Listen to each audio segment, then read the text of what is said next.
up so we can get our Q&A line queued, if you will. So what we do ask is one question per person so that we can get through everybody. If the line then goes back down, feel free to get in line again, and we will just keep moving along, yeah? Feel free to introduce yourself to them, of course. Yes? Sound good? Sound good? Okay. So let's go ahead and get them brought out here. So, in this particular order, from, of course, many other films, but particularly for tonight, from the Jay and Silent Bob Reboot, let's bring out Shannon Elizabeth!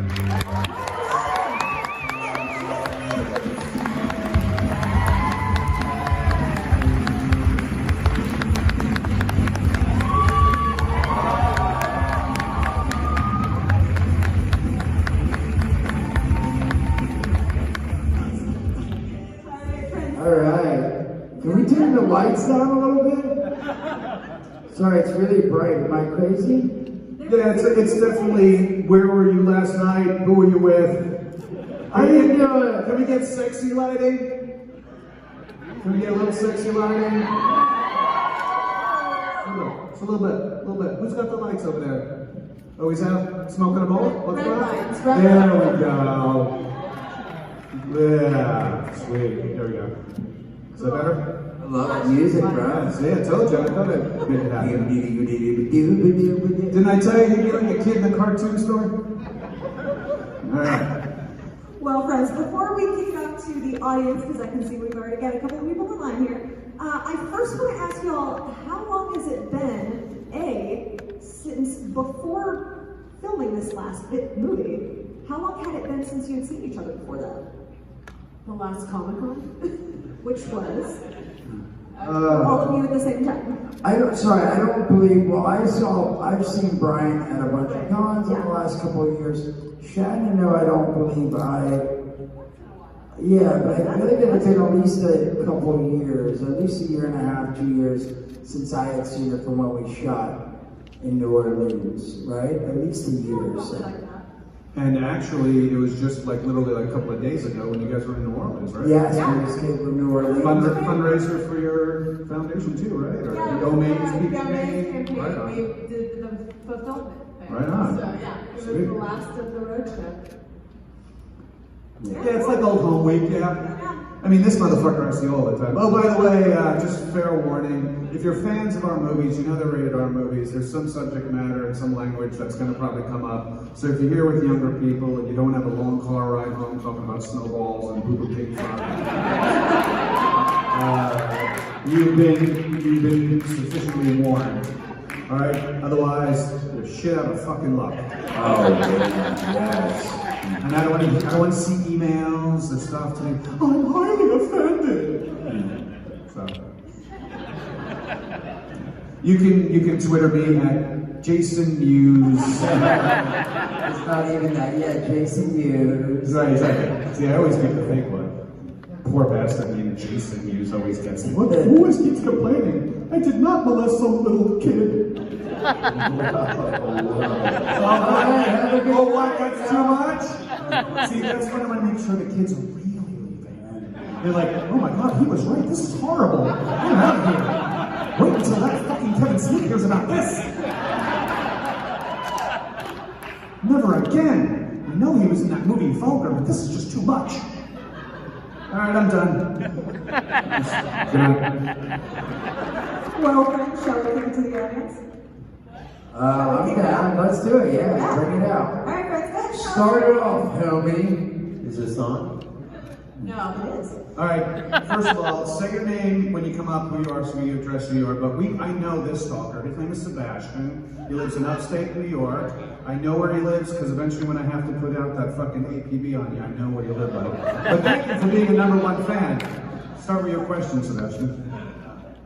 So the ChronicCon scene in Reboot was very interesting because Kevin put out a call and a bunch of fans were able to come and be a part of this new movie.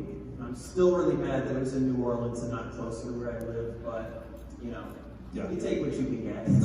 So you need to make your city more interesting for us to fucking film in, and then we'll come to it. Tell that to Mark Ruffalo. Well, there you go. Several months there. That's right. Well, there you go. Well, you go tell Mark Ruffalo, you tell Kevin Smith to come up to fucking upstate New York and do this shit here. Otherwise, you're going to go whole gas on him.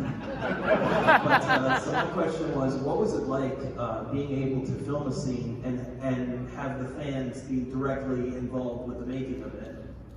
I guess you're asking me that? What was it like?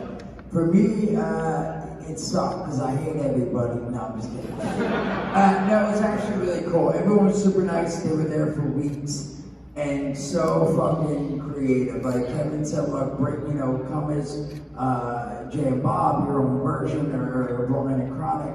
And some of the costumes, man, blew me away. Like I came in the first day that I saw everyone, and there was like a half Mystique, fucking Chronic, and like there was a nun Chronic, Jay and Silent Bob, nuns, like fucking just fucking the Jon Snow guy who was like 8 feet fucking tall. Yeah, like the very real, like super awesome costumes, and everyone that I get to talk to was super nice, and it was cool because again it was a situation where yes, I guess it's cool. Like you said, it's cool that Kevin did that and people got to come out, but everyone had to like put themselves up. So on the other end, it's really sweet that people came, like took off work, spent money flying out there, put themselves up and stuff, and then also, see, Sebastian, you could have been there if you fucking just saved up your nickels and come down. you weren't fucking stalking Brian and buying all that shit. Yeah, exactly. No, but you know what's really cool? We just were in New Orleans for the last fucking Reboot Roadshow. It was really cool. Smod, what are they called? The Smod Squad put together a book and they made cards of every single extra and their names, and they wrote a letter to Kevin and signed it. So Kevin has a photo album. Well, it's really a baseball card fucking album with all the cards with all the people who came out and were extras and was part of the movie. So it was really amazing. It really does help the police identify stalkers. So it was cool. I enjoyed it. So it was a win-win for everyone. Great question. No one's asked that. So you win. Thank you. I don't know what you won. Thank you, Sebastian. Hi, tell us your name. Hi, I'm Erin. Hi, Aaron. Hi, Aaron. Shannon, Brian, I love you. I wish I could ask you guys questions, but I asked Kevin a question 2 weeks ago that I really wish I could have asked Mewes, so I'm going to ask Mewes today. Fuck Mewes. So, we can leave. Want to get dinner? Yeah, I'm happy to go to dinner. So in Reboot, we get to see you take your acting to a level that I can barely see any other actors reaching. Whoa. Okay. You know what's hilarious is that she No, he's coming to you with me. I'm buying. Let's go. I appreciate that. I just want to hear how he talks about the craft of acting. This is going to be Well, I'm not talking about any crap, but go ahead. Yes, keep What going. acting school did you go to, Jason? What, the acting school of method do you fucking use? Highlands, New Jersey, baby. It's true though, I never took acting, and I honestly think for me, and I do appreciate that, like Brian's joking about, you know, Jay is based off me as a 14-year-old boy, 13-year-old boy when Kevin and I first started hanging out. He would say, Jay, man, you're really funny. I think someone should put you in a movie. Like, you're real weird, obnoxious. You pull your balls out. You say sweet trees, and you do weird stuff, you know? So Kevin wrote Jay in Clerks. That's exactly what I was like. I never sold weed, but I smoked a lot of weed. And I would hang out in front of the Welsh farms in Highlands. And I would mosh, and I would say snoochie boochies, and I would yell at cars going by, and obnoxious shit. So that was based on me, and so Kevin sort of has adapted the character as I've gotten older, and that's why he said it the other night at the New Orleans show that, you know, a big part of him making Jay and Bob, he wanted to make Jay and Bob, but, you know, the story came up with me finding my long lost daughters because I have a kid now, and he was like, oh, well, what if Jay, the character, had a daughter? And so that's where that sort of came from. But I do owe a big part. I feel like it wouldn't have come across as well if it wasn't Harley. Like honestly, like acting across from Harley, Harley's great, and I've known her since she's a baby. So when she would get all upset and stuff, it would make me upset. And I wasn't trying to act like, I better tear up now. Where am I going to pull from? You know, it's like I literally was seeing her be like, if I get this, no you're not, whatever in the van and stuff, that scene, yeah. That was literally my question was, do you think that it had to do with your love for Harley? Yes, 100%. Like, if it was Shannon played it like my daughter was like crying and stuff, I don't think it would have come off as well, because I would have been like, oh my God, she's crying. This is weird. I was going to tell her boyfriend. No, but it wouldn't have come across if it was anybody else, and it just really had to do with those scenes. Really had to do with Harley, and you know, again, and I think just with me with Jay, it's the practice of doing 7 movies or 8, whatever we've done, and stuff like. And Kevin's writing, I really do owe it to Kevin's writing, me doing the character over and over, and Harley Quinn. So I appreciate that. Or we could say it's my Steven Adler. What's his name? Stella Adler. Steven, I call him Steven because we're so close, and I've been going to his acting for so many years. So yeah, but thank you. But by the way, Stella is a woman, but that's all right. Well, you know, usually when I come over, she dresses as a man. We, you know, play and have fun. So. Hey, my name's Toast from Fredericksburg, Virginia. Whoa, bro! What's up? Toast! Long hair bros for life, just saying. There was a character Toast in Hawaii Five-0 TV show. So anyway, whatever. My grandma has told me that numerous times. Really? Wow, we just said his grandpa told him I'm not that young, I'm 27. No, Hawaii Five-0 is awesome. No, I know. It's like, yeah, that's a cool show. My granddad loves it. Yeah, like I also love it, but my grandma. Well, he also loves Murder, She Wrote. That's one of his favorites. Matt Long. Diagnosed murder. So yeah, my question is, when it comes to like rebooting things, a lot of people are like, you know, you should do that. I mean, I know most of y'all probably don't really give a fuck about opinions, but like, was that like a thing? Was it like, hey, maybe we shouldn't do this because people love the original so much, or you just like fuck what people say? Who cares?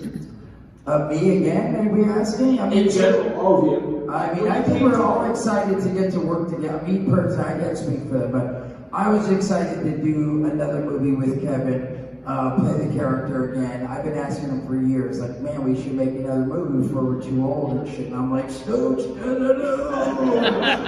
You know, so I've been wanting to make this. See, there's that Steven Adler stuff again. And it is. It's always been. Every movie we've done has been fun and like camp because you know we get to spend 2 weeks with Brian and 2 weeks with Shannon and 2 weeks with Kevin and this person, especially in the beginning with all the movies. A lot of times it was in the beginning. The first 5 movies was Scott Mosier, producer, Dave Klein, the same line producer, and damn, I'm blanking on other people's name, but it's not an award speech. You're good. Yeah, other similar producers. script supervisor. Yeah, we're gonna play. But again, we spent a lot of Don't forget to thank your wife. So many years we wouldn't see someone for 2 years, and then we'd spend 2 months with them. Point is, every movie I've done with Kevin has been so much fun because it's like camp, and you get to spend time with all these people, and it's awesome. So hopefully next movie, just so you don't know, I don't know if people have heard, and I mention this because Brian's here, and hopefully we're going to be at the end of the year shooting Clerks 3. What? With a new Dante. That's right. Me, it's going to be like fucking the Eddie Murphy movies where I'm Dante, I'm Randall, I'm Jay. I'm just curious now how justice fits into Clerks. I heard it's Charlotte Sheen personally. No, you know what? It's he made a great analogy that he stole from me from other cons. You fuck. It is like going to summer camp. My family could never afford us to go away to a summer camp. summer camp for us was hanging out at the bar with my dad. Yeah, for being fucking poor! Exactly. So I imagine it being everybody comes to a summer camp from many different schools, and you're making your fucking bracelets and whatever, and your macrame and all that bullshit, and you're trying to get into the girls' cabin or whatever. That's kind of like what a Kevin Smith film is like. And then you go, and then you wrap up the show. It's the last day of camp, and you go back to your own schools, and you can't wait for camp again. And that's kind of what it is. We have these relationships with people over the years that we love working with the same people again. That's why you see a lot of the good directors will work with the same people again, Spike Lee and Quentin and whatever, you know, and Scorsese will have the same people again, because you already have that rapport. It's an unspoken kind of language, like, listen, just do what we did in such and such, but make it angrier. Okay, you know, and you're on, you know, and it's that kind of thing. And then for him to go like, hey, by the way, we're doing this in New Orleans, it was like, well, what the, yeah. And then being down in New Orleans during Mardi Gras and St. Patrick's Day was like a fucking gasoline on a tire fire in a cotton factory. It was crazy. So it was a lot of fun, and I can't wait for Kevin to write the new script for Clerks 3, and hopefully we get everybody in the band back together and get the right producers on board to get that done. I know Jeff is going to be here tomorrow and Sunday, so having him here is a huge step forward as well in moving this along, and I know he's excited for it. Treat him nicely. By the way, this is only his second Comic-Con appearance, so he's a bit like a foal, just being born, and his legs aren't sure. So don't be giving him like, hey man, let's go to so and so, and he'll be like, fuck off. Just take it as Randall just told you to fuck off. And eventually, I'm going to have to say, leave Elias alone, Randall. You weren't supposed to be. Exactly. You're coming back to the whole fold. What do you think about working with Kevin again? This time or? Anytime. This is open. Whatever. What, do you have dirt? Come on, let's hear it. Dish. Spill that tea. No, I was looking forward to it. I was just hoping he was going to ask me back because I was hearing about it, and I'm like, I wonder if Justice can come back. Like, that would be amazing. I'd love to work with him. So, what did you think about the character switching teams, so to speak? I was a big fan of that personally. Oh!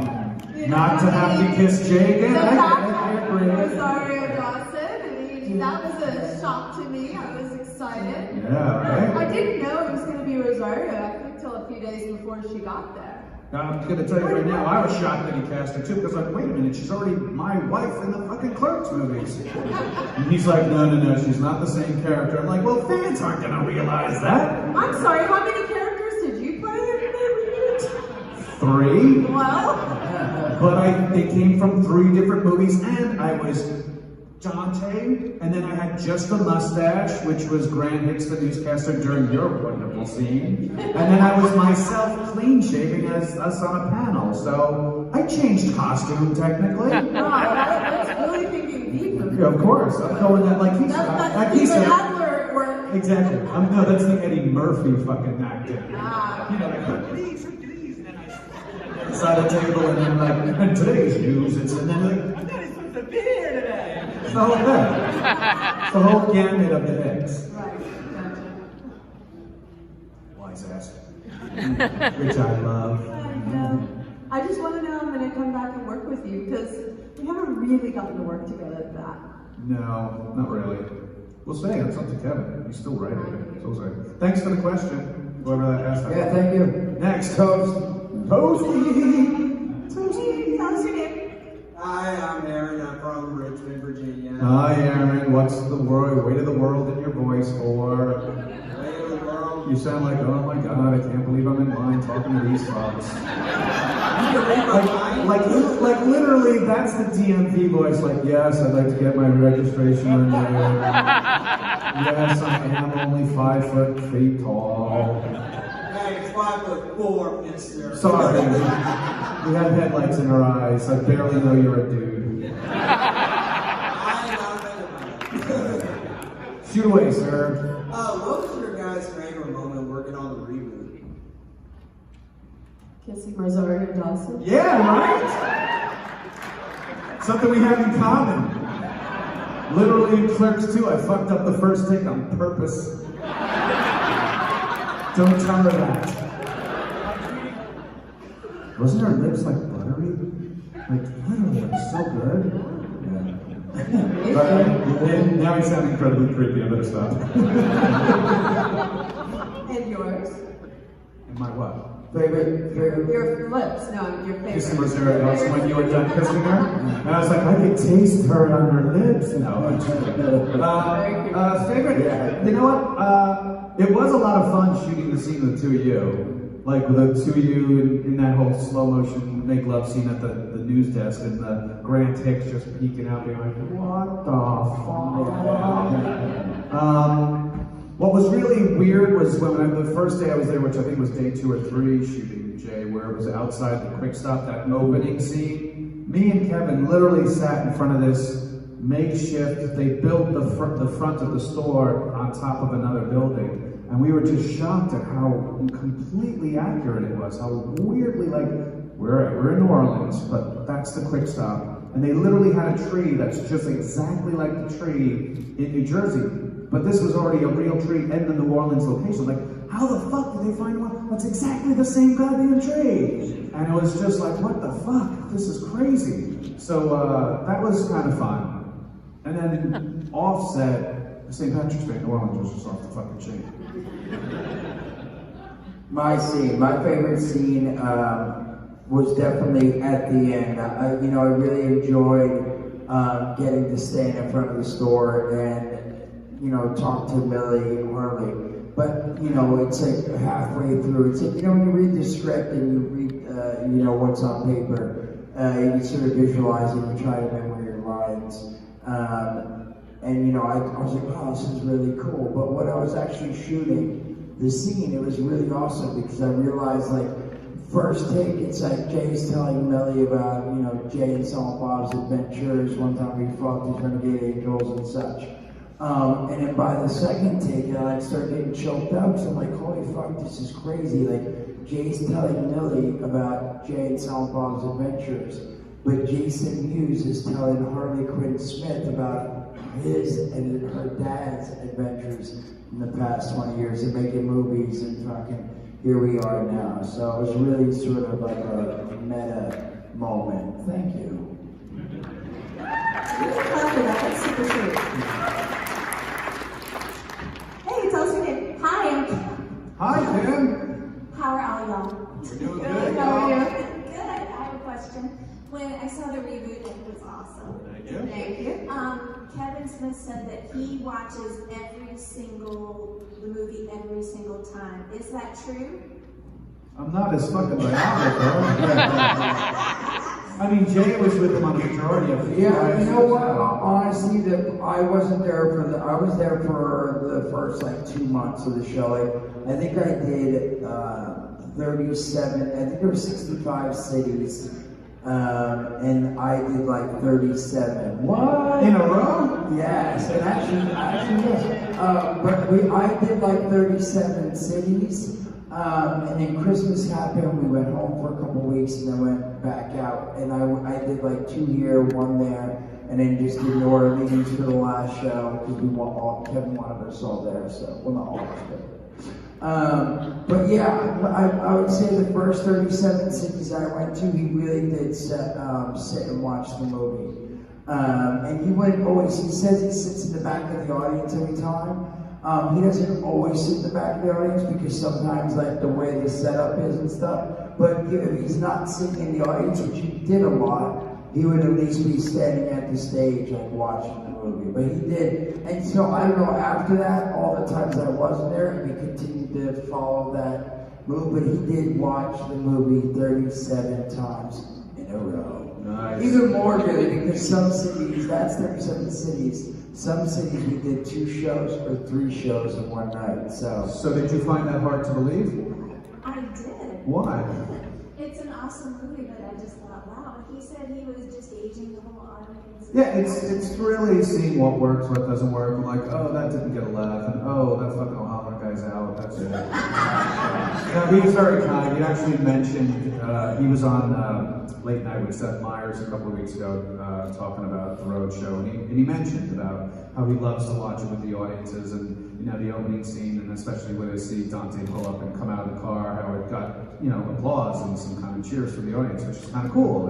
And so he mentioned "Be My Name." he's like, you know, they applaud Brian Holler, which they should fucking applaud for him. It's just him and fucking Bruce Springsteen at the boys in New Jersey. I was like, oh my god, it's comparing me to Bruce Springsteen? That's awesome. It's totally inappropriate, but all right. And then he went on to say that he would text Ben Affleck, he like would videotape when Ben Affleck would show up on the screen. He's like, look man, Chicago loves you. And apparently Ben Affleck texted him back, goes, I know.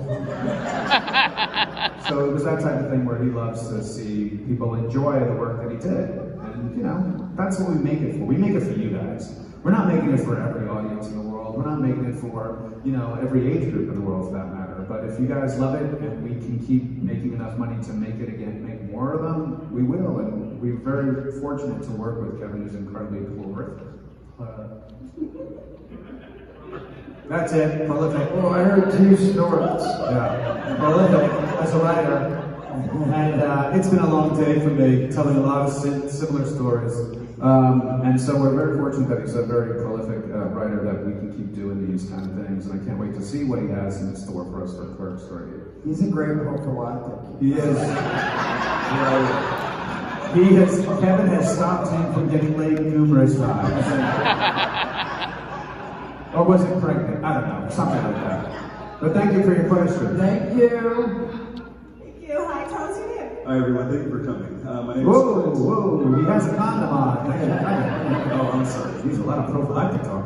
Other than noticing the live transcription is heavily edited. Are you serious? Yeah. Fuck that shit. You better type every goddamn fucking word in this fucking shit now.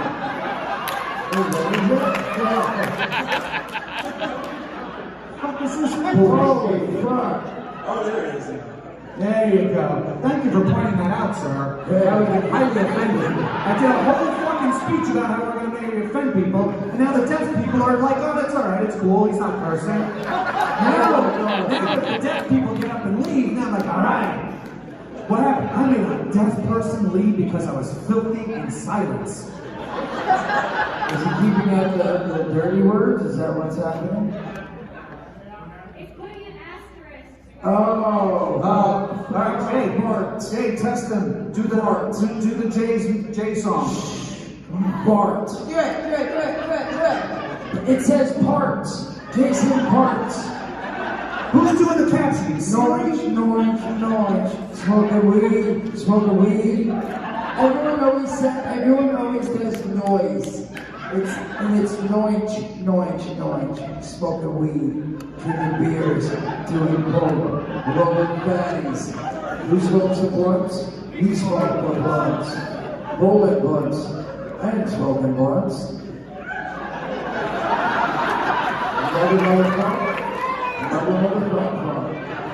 I apologize. Anyway, thanks.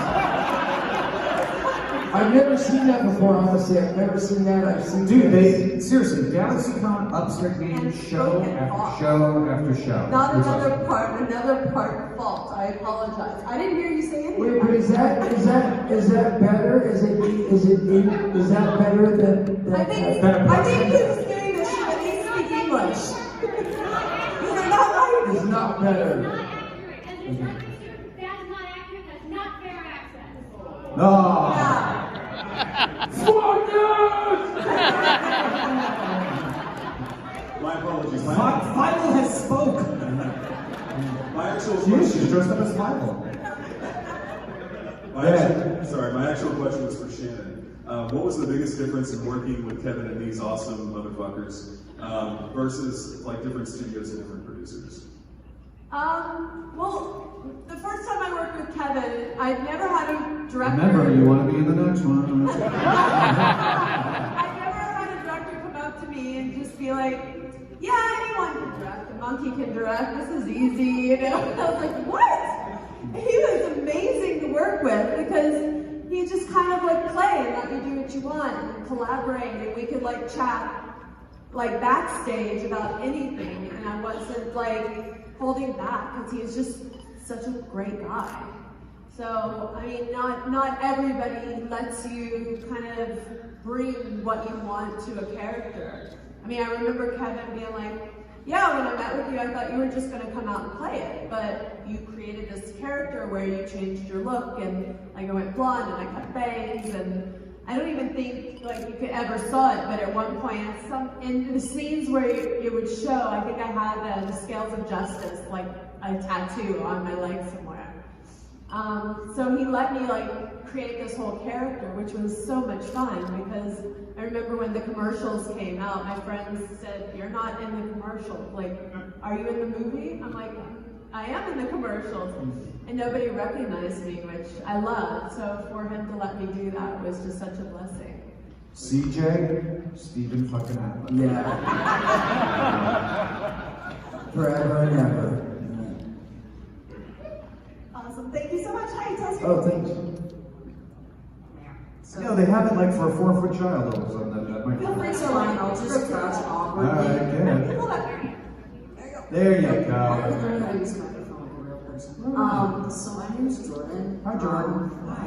His wife is named Jordan. Oh, cool. I met another guy named Jordan today. He was an improv. Ah. I liked it. I high-fived him. Too bad I can't high-five her. Well, you can. No. You can high five parts she's touched. What? She hasn't touched her hand? Get your minds out of the gutter, people. So, like, obviously, none of these movies or projects are made with 100% seriousness. That's the Fuck you, Eddie. You're studying at the Stephen Adler School of fucking Acting. I was just wondering, on an average, how much of these movies or projects were ad-libbed or, like, you guys said, I don't remember the script, fuck it at this point, and did you guys have, like, Never that. No, Kevin, really, especially in the beginning, Kevin would not let anyone ad-lib. No. It was a great story, and I won't do the story because I can't do it justice, but in Chasing Amy, Affleck tried to ad-lib, and he tells a really funny, listen to the, his Q&As, I think he tells it multiple times, but I would say Clerks, Mallrats, Chasing Amy. Dogma, I think, is when he thought he could go out and do a lot of ad-lib because he had won the Oscar. Who, Kevin? No, Ben. And he was like, he did a take, apparently he tells a story about he did a take in Dogma. He's like, hey, can I do my own? He's like, okay. And then he did it, he was like, and after the take he goes, okay, fucking Golden Boy, now do it the way I wrote it. No. Something like that. Let me do it. Alright. Chasing Amy. I'm sorry, I have the audio. It's okay. Chasing Amy, Ben and Joey were doing a scene, and Joey says something like, for special occasions we fist, or something like that, right? And then they did the take, and Kevin said cut, and it was perfect. And Ben was like, wait, I gotta do one more. And Kevin's like, all right. And Ben did the lines, but at the end he goes, well, what do you do on a really special occasion? Hit each other in the head with bats? And Kevin was like, cut, like I didn't write that, what the fuck is that? And he goes, that shit was dope, right? Ben said this. And Kevin was like, no, it wasn't in the script, bro. Write down your own shit, you put in your own movie. And then like a year later, he fucking won an Oscar. He said he wrote his own script and used his stuff. So anyway, again, Kevin tells it better. But the point is Kevin didn't let people ad-lib. He let me ad-lib a little bit on Dogma, a little more on Jay and Silent Bob. It really wasn't until Zach and Miri that he really cut loose because Seth Rogen was a big ad-libber, and Craig Robinson. And so from I think the weed helped. That also helped. When you were pausing on the word, Seth Rogen was a big smoker. So there is ad-libbing, don't get me wrong, in some like Dogma and Jay, a little bit of Dogma for me. Jay and Bob, Clerks 2, and so on and so forth. But really, Clerks 1 and Chasing Amy and Mallrats, there really was no really ad-libbing going on. So Kevin thought in his head, like, I wrote this script, these are my words, so don't throw in your own words, like, use these words, so, yeah. But with that said, I want to add something to that based on the last question I got. Kevin is one of the most humble human beings and directors that I've met. At least like my experience with him, he is so amazing and down to earth and humble, and you don't get that from all directors.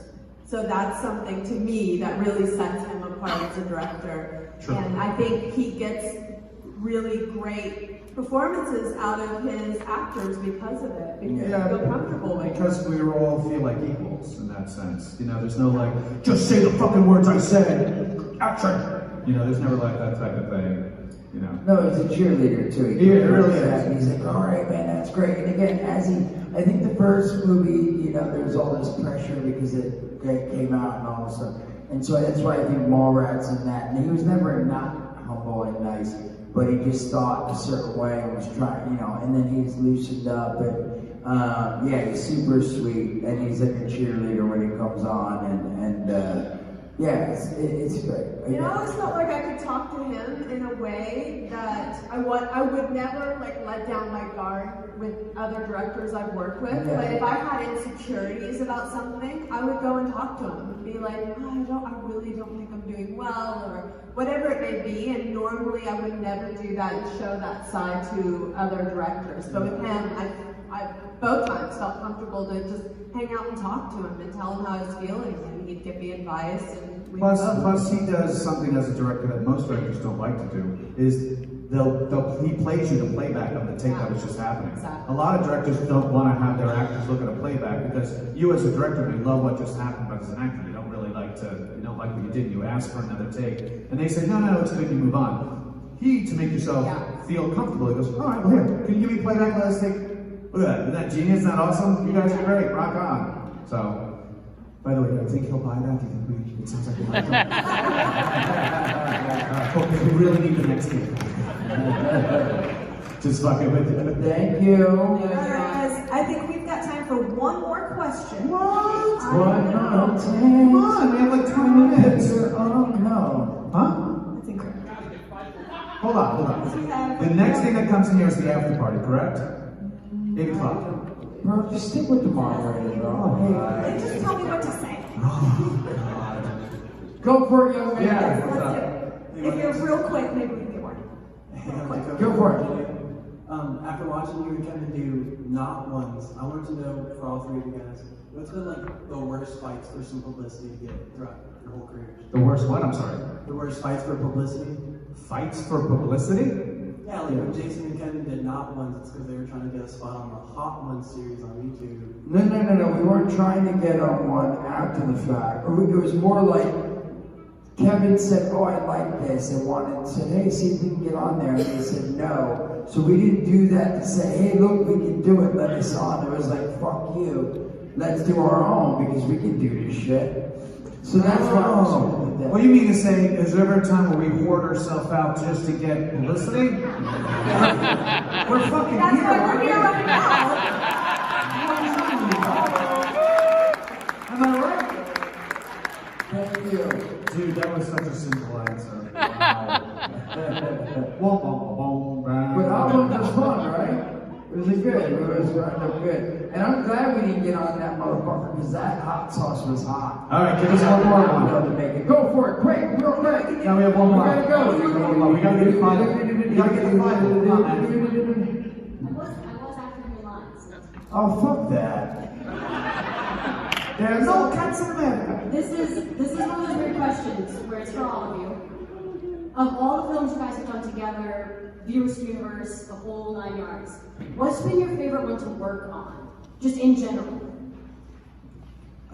Well, for me, it's a simple answer. It's Clerks 2, only because I was on the project a lot more, but every day on the shot list was something fucking epic. It was like one day we're at a go-kart track all day. The next day we're doing a musical number. I'm on the roof with Rosario. Everybody's dancing on a huge, like literally, like Mickey Rooney's son was choreographing the dance routine down below in the parking lot.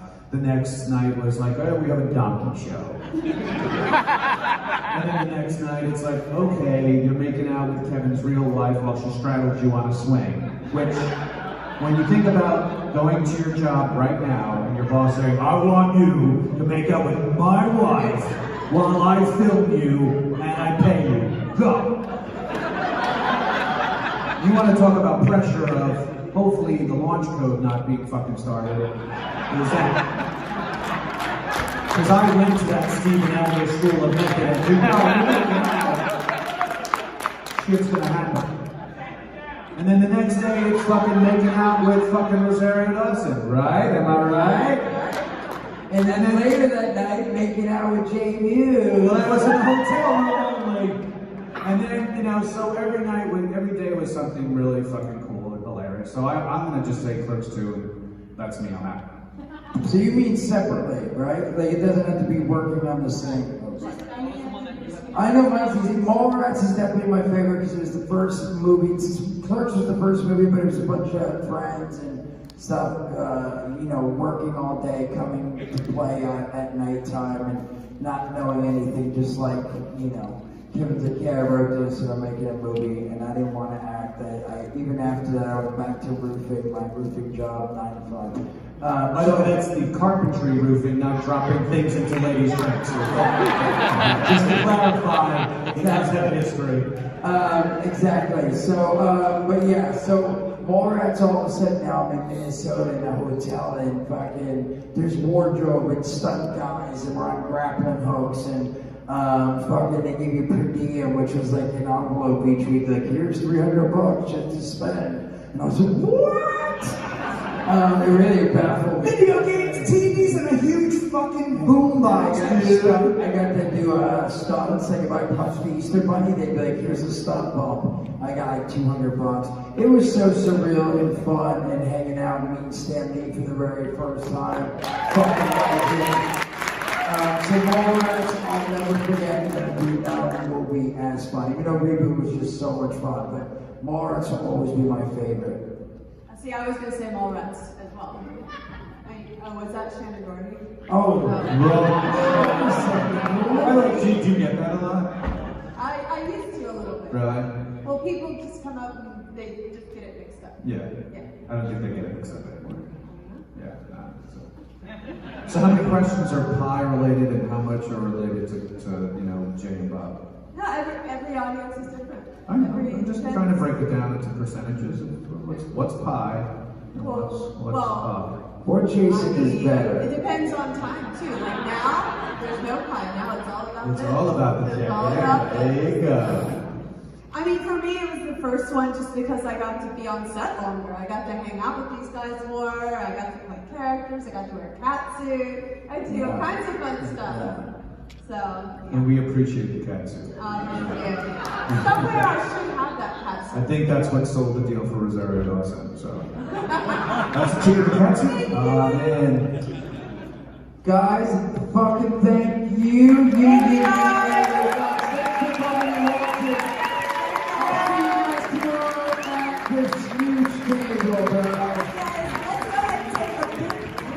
Yeah, we're gonna do a group